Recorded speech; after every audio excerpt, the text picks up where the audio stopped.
Star Trek. Roll all cameras. Set. And 3, 2, 1, action.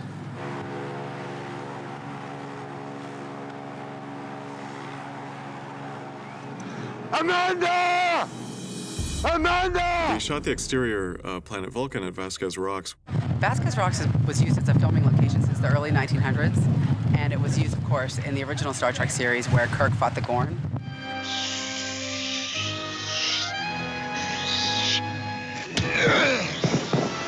JJ responded immediately to the main rock formation, which is iconic, and it's famous, and it's really freaking cool. So we're up here, he's materializing, and now we have this, we have that, so he goes like this, and comes down, and then we go with him, and come down and look up as we see giant rocks. That was arduous, Vasquez Rocks. I mean, it was like so weird to drive like 45 minutes into the desert, and then there's just like, you know, a movie camping out there.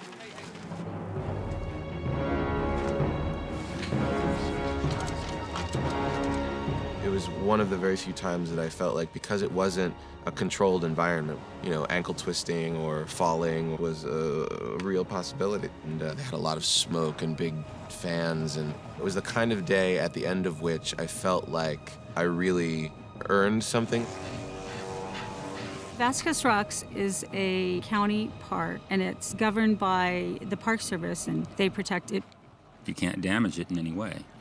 So if you have falling rocks, they can't hit a single plant. They can't hit a single piece of vegetation because that's being saved for the public, and rightfully so. I brought one rubber rock. I just wanted to push one rubber rock off and see what it looks like. Go ahead and push it out, Bill. Let's get an idea. Okay, coming down.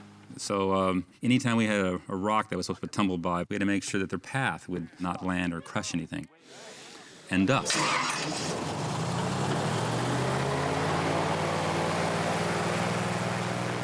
Because you can't bring any non-native dirts into a park, because who knows what's in it. There could be spores in it. There could be anything that could change the composition of what that ground is. And so it costs, 50 times more than regular dust. So you're going through all these hoops just to make this relatively simple effect. But it was significant to go there. It just feels otherworldly.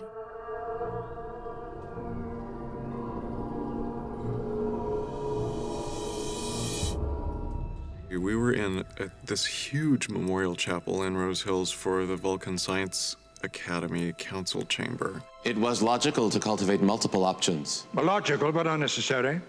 You're hereby accepted to the Vulcan Science Academy. There's a triangular symbol that represents everything Vulcan, and we reference that all over the place in the movie, from Spock's captain's chair in the jellyfish cockpit to this location, where the structure of the ceiling is this enormous peak, and its skeleton repeats and repeats and repeats.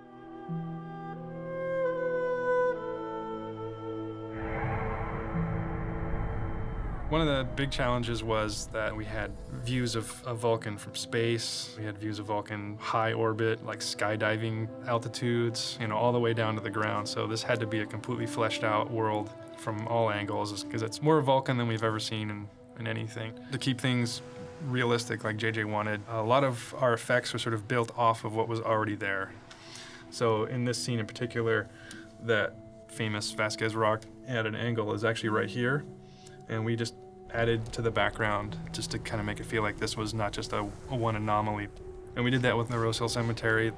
So that they do. And then we also had to destroy this planet, which was a whole nother ball of wax. You read the script, and if the biggest impression was, okay, this destroying Vulcan, that in my mind that's huge. How are we going to do that? We didn't do it with miniatures. We were doing it using these very kind of advanced techniques in CG, where, you were literally taking that planet and simulating how that planet would be destroyed.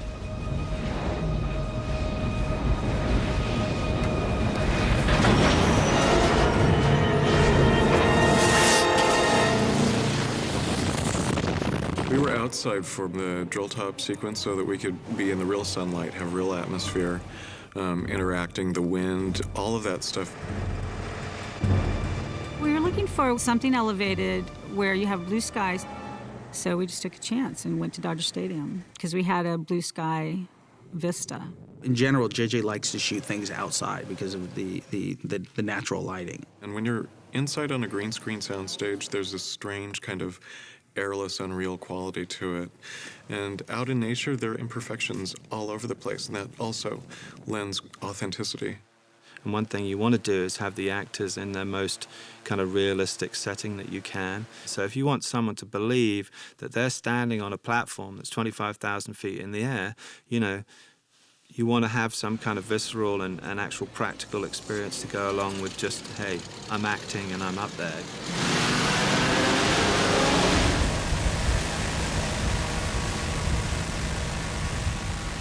If you hit them with a lot of wind, then they start to physically believe that they're up there. And if the thing is supposed to have smoke, if you put smoke in there.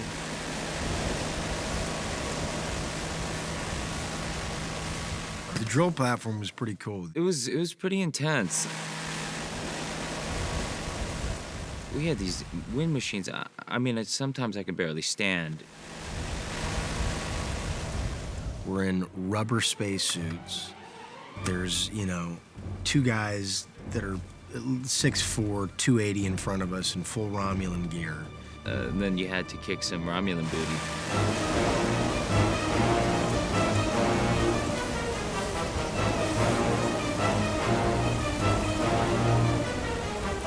Here I am, you know, with like a rubber helmet swinging it at their heads, and it's, you know, it goes to show you what we do is incredibly fun.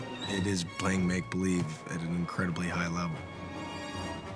You can see how all the pieces kind of come together after lots of layers, lots of elements, you know, smoke, compositing, the rotoscoping, the lighting the 3D platform and adding all that in there.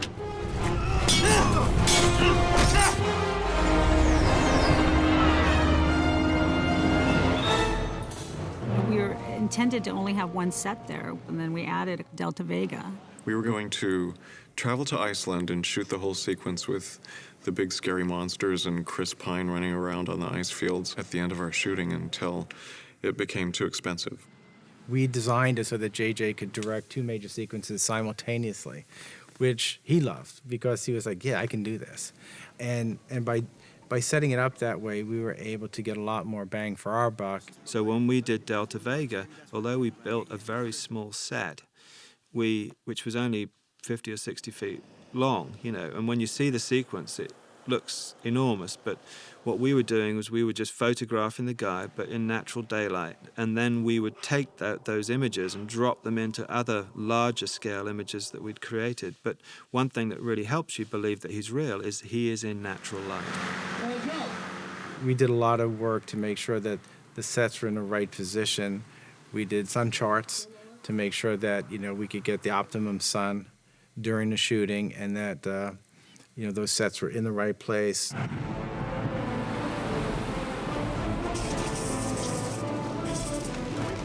We got into a little rain and wind, but we were able to get all the work done.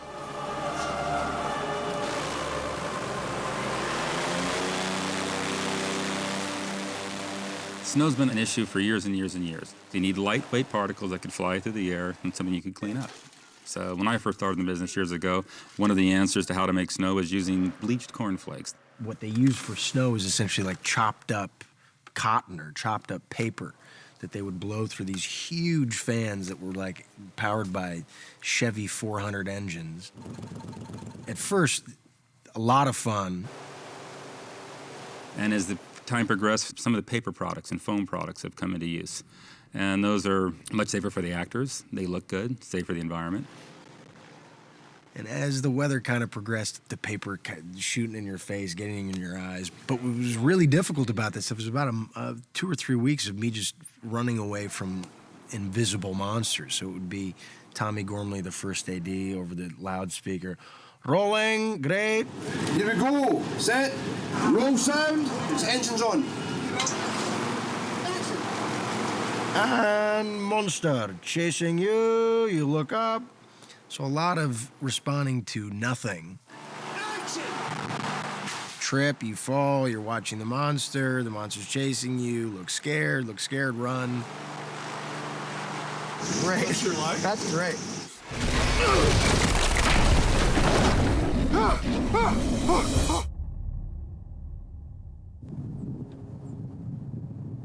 We used a big Tustin blimp hangar from World War II for the Starfleet Academy shuttle hangar, and it was enormous.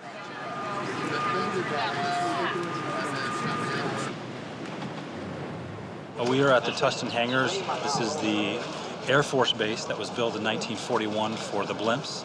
They still service blimps here, and there's 2 of these locations, and one is about a block away. They're both in peril. One is definitely being demolished, and the other one is hopefully sticking around. But they're huge. They're like 170 feet high and 1,000 feet long, and they're amazing. When you stand there and you realize that it's built out of wood, it's just fantastic.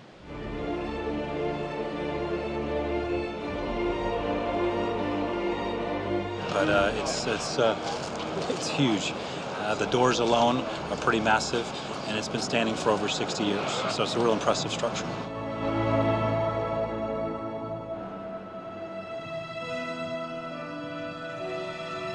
I think the interesting piece of this is that it mixes the elements of something that's futuristic and yet still has to do with Earth. So we get the flavor of Earth, yet with the shuttles and the bays and the way it's built out and the design by Scott Chambliss just really tied in the 2 factors. We built 2 big shuttles that were full scale that we used the interior and exterior of, and then behind that were portions of another one, and then beyond that it becomes the world of visual effects. The rest of the hangar is real, but then we added all the other shuttles, we added all the other people, we added, lots of activity to that shot to make it feel like, wow, well, that first one looks real, so they all must be real. He didn't call my name. None of the other movies had much of the Starfleet Academy in them, and like with everything else, we wanted to make it feel accessible and grounded. And in places like the Great Assembly Hall, we're using actually a city council hall that was built in the 70s because it fits in the aesthetic sensibility of the world that we're creating, but it has that real texture to it. And Starfleet itself is in San Francisco, and I think we're going to see the Golden Gate Bridge out the window. Thrusters on full. We had huge challenges with security because we were in a very visible, very public place, and we were trying to control our wardrobe being seen and our locations being seen. And so the most impressive thing about the Long Beach Civic Center, in my opinion, was our tent world that we provided for the extras. I mean, it went from on top of a park in a tent, through a tunnel, down the stairs, through another tunnel, into our facility without anybody from the public ever seeing them. That was the most impressive part about that location. For the exterior Starfleet Academy, we're at Cal State Northridge, shooting in front of an enormous library there that was also built in the 70s, which is supposed to be on the same campus as that interior assembly hall, and it's the same visual language. It's got this enormous stature to it and weight to it, but it also has like the clean 70s lines that we like for that world.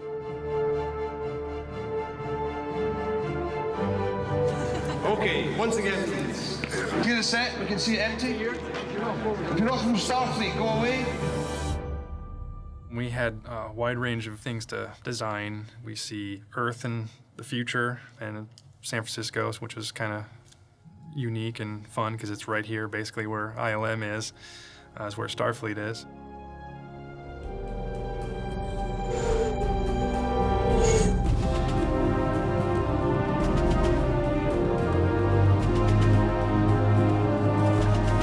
The corn sequence was the most difficult. There wasn't really corn during our shoot schedule, and it was already harvested by the time we started shooting. It was the big white elephant in the room that nobody wanted to talk about until the end. So we ended up shooting it in Bakersfield up in Kern County, and we found a 2-mile stretch of road on a farm with dirt roads off to the side of it that we could actually do our chase sequence in a safe manner.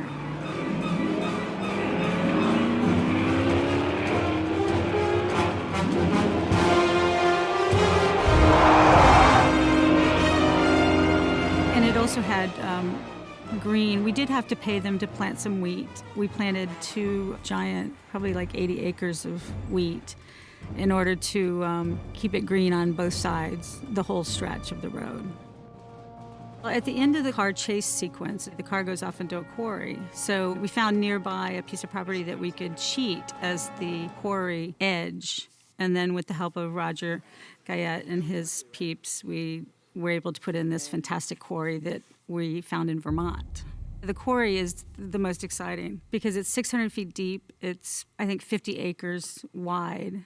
It's unbelievable. It's a granite quarry, so it's really dramatic. It's going to look really fantastic.